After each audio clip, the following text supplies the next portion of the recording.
Okay. Hello, everyone, and welcome to today's discussion about the silent killer in discovery meetings. I am joined by Chris Holman, executive coach at Horse's Mouth and the author of Discovery Shift: Why Talking Less and Listening More Wins Business. Thank you, Chris, for being here.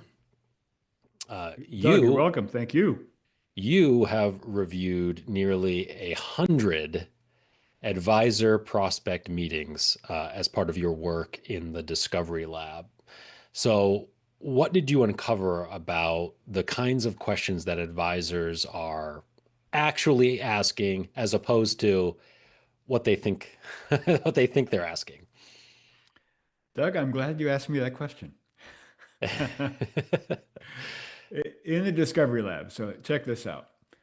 We saw advisors lean really heavily to the checklist style questions, closed questions, rapid, factual, transactional.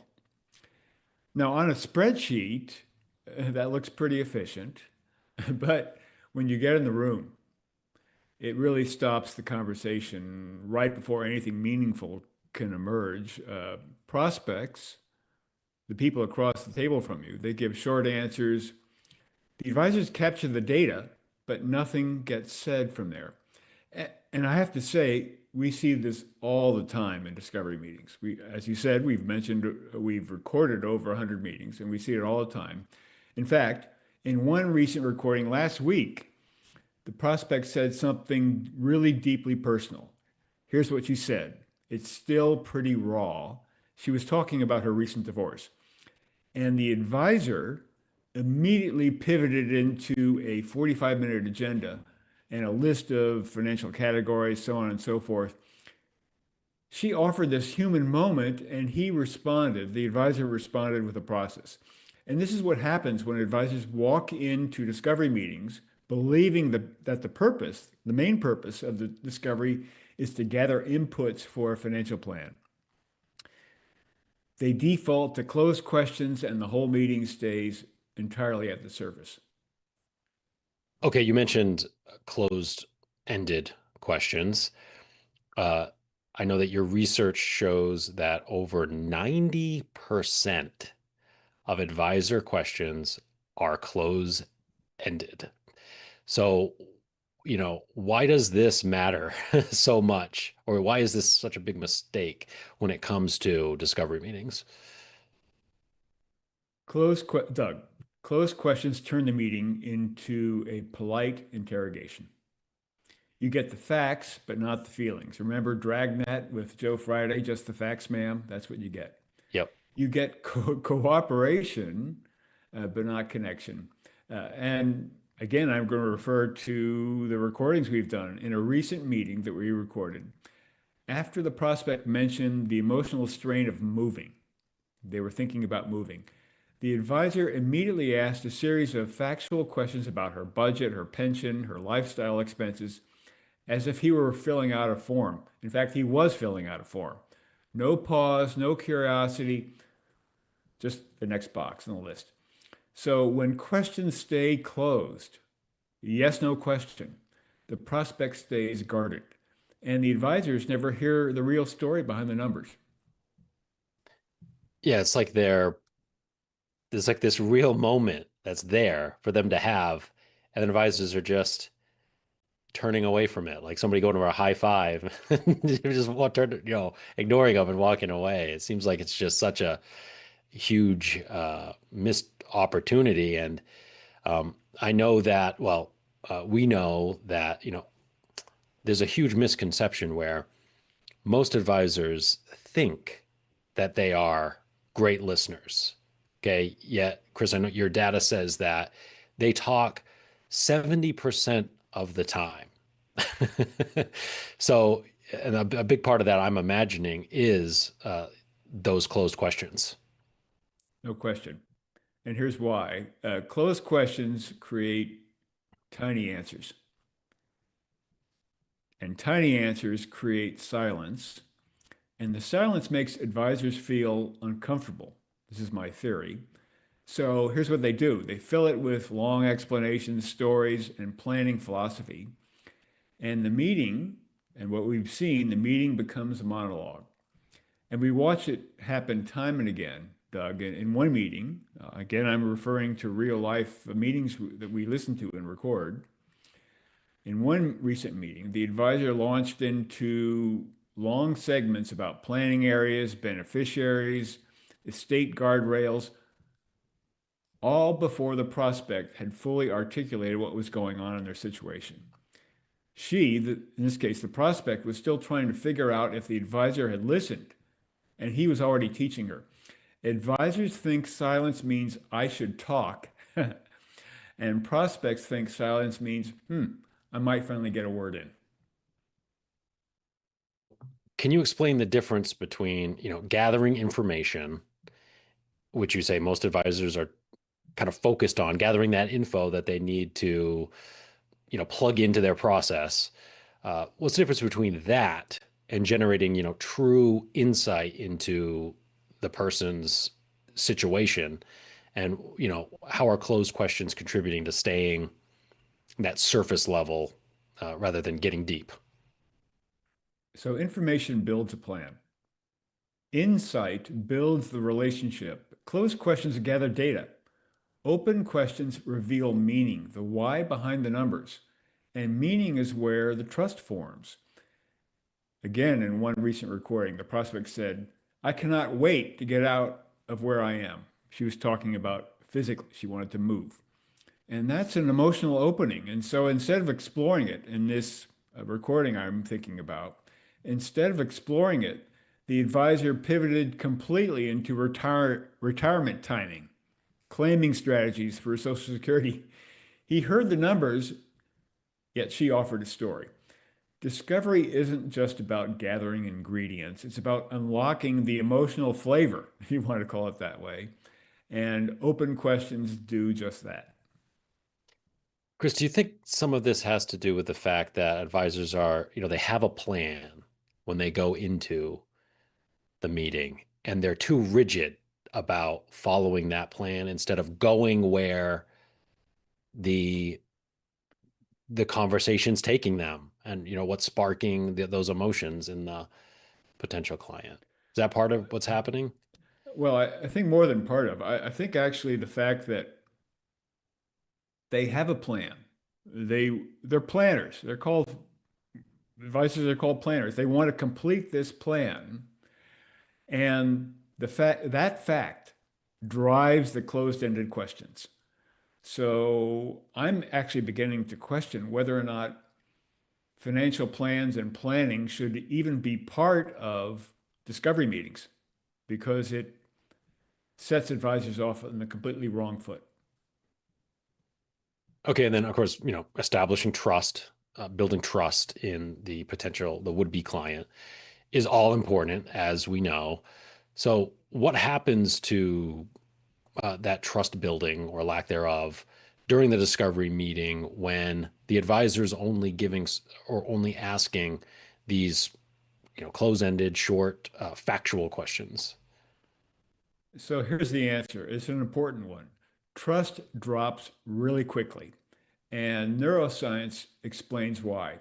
So a rapid string of questions, it feels like an evaluation, and that activates the amygdala here in our brain, the brain's threat detector, and prospects instinctively become cautious, guarded, less willing to share anything meaningful. And there's another layer to this. When people talk openly about themselves, when I do, Doug, when you do, when we talk openly about ourselves, our experiences, our worries, our hopes, the brain releases dopamine. And that's the reward signal. It tells the nervous system, this feels good, stay here, keep going. Open questions create that dopamine lift. Closed questions shut it down. And we saw this play out in a recent discovery meeting recording. Again, I'm going to refer to this a lot today, where the advisor said, it's still pretty raw. It gives me stress. This is hard for me to process. Each one was an opening for a deeper, rewarding conversation. Each one, and in this recording, Each one was skipped over in favor of the next planning topic. That's what the advisor did. Every time the advisor bypassed this emotional moment, the answers of the prospect became shorter, flatter. Her brain wasn't experiencing reward, the dopamine hit. It was staying in protection mode. So here's the simple version. Open expression feels rewarding to us. Closed answers feel neutral at best, guarded at worst. Reward builds trust, guarding blocks it. So a discovery meeting built on closed questions might feel real efficient to the advisor, but to the prospect, it never becomes a conversation worth trusting. And as you've mentioned too, using these close-ended questions can help an advisor feel like they're the ones that are in control, right? And that can be a pleasant experience, and a reason why they might not get to more authentic conversations, right? Well, yes and no, pleasant for the advisor. What's happening is that closed questions create this dynamic where the advisor leads and the prospect follows. Advisor asks, prospect answers. Advisor asks, prospect answers. Over time, the prospect slips into this polite cooperation, agreeable, compliant, but not really fully open. In one recent meeting, another meeting that I'm referring to here, the prospect kept nodding. They were giving brief answers. They stayed polite, even as the advisor pushed into complex planning terrain. The prospect wasn't ready for it. At one point, she said, "Boy, I didn't realize we were getting this deep into it." That was her way of saying, "You're moving faster than I'm comfortable with." The advisor thought the meeting was going great, but the prospect was actually saying, "Hold on, wait a minute. I'm overwhelmed. Slow down here." The guarded relationships stay shallow. Open relationships get real.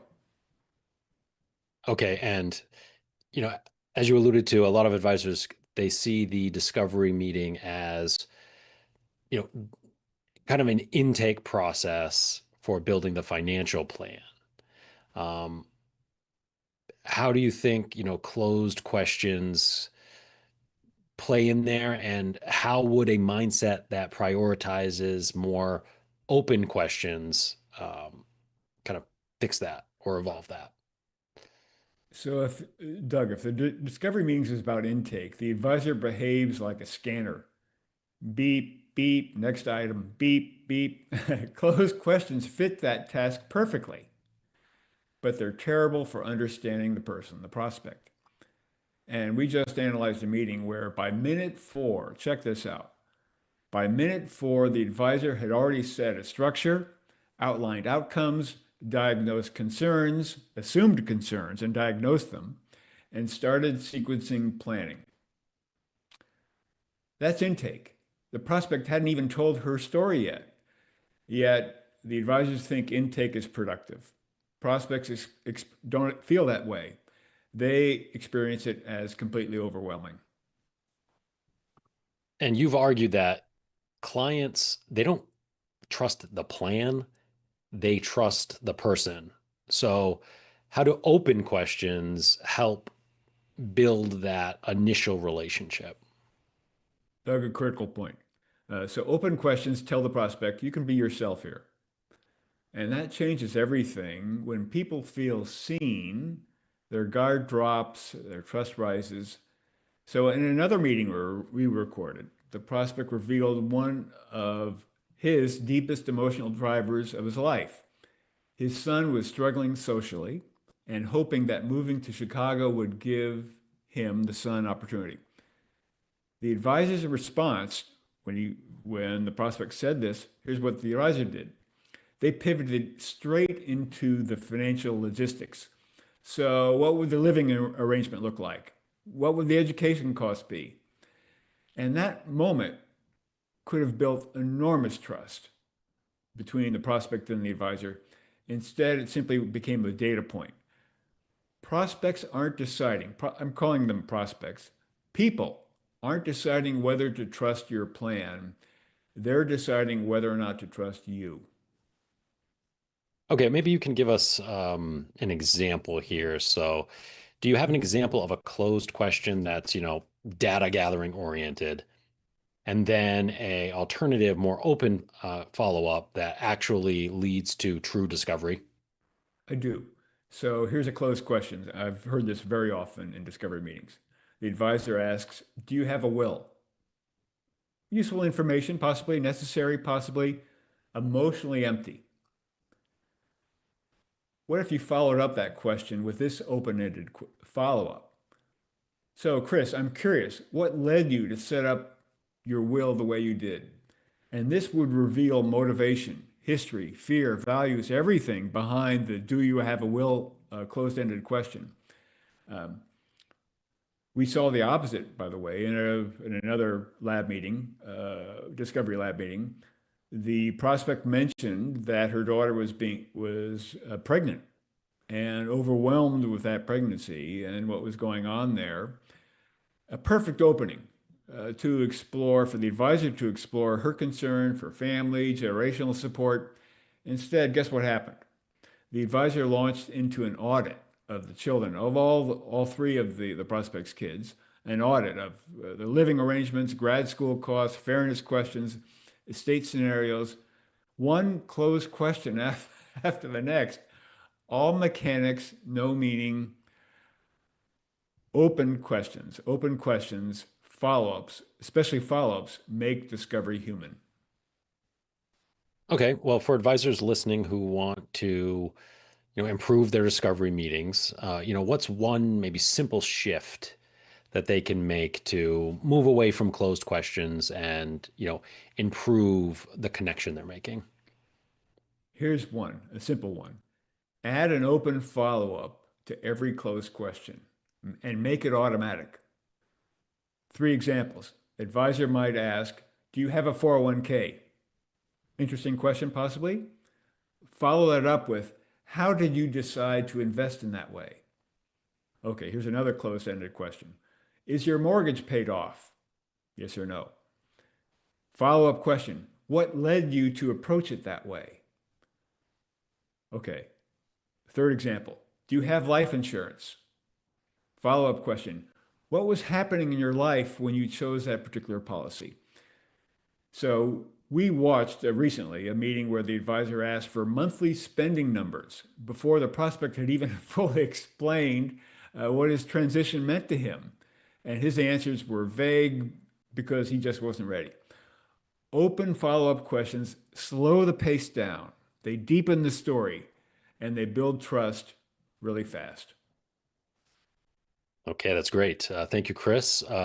Maybe you can put a bow on today's discussion. If you could really sum up what we've discussed today, what would that be? Here's what I'd say. Most advisors think discovery is about gathering facts so they can build a plan. But prospects don't wake up in the morning and walk into a discovery meeting hoping excuse me, I'm going to flip it around. Prospects walk into a discovery meeting hoping that someone will understand what's really keeping them up at night.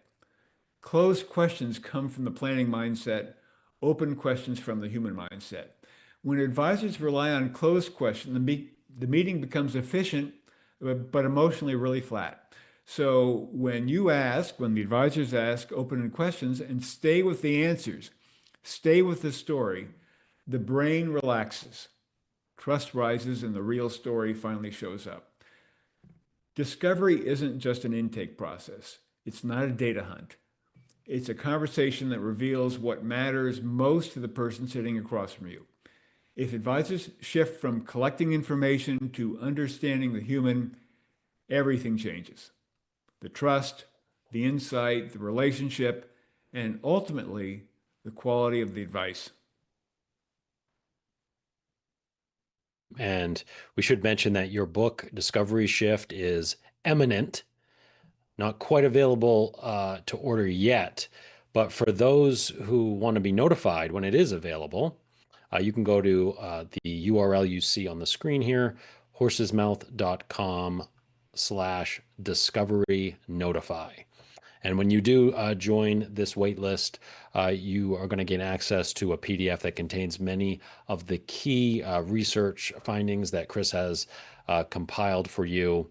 An interesting read, an useful read in and of itself. So we highly encourage you to join the list and be notified when the book is out.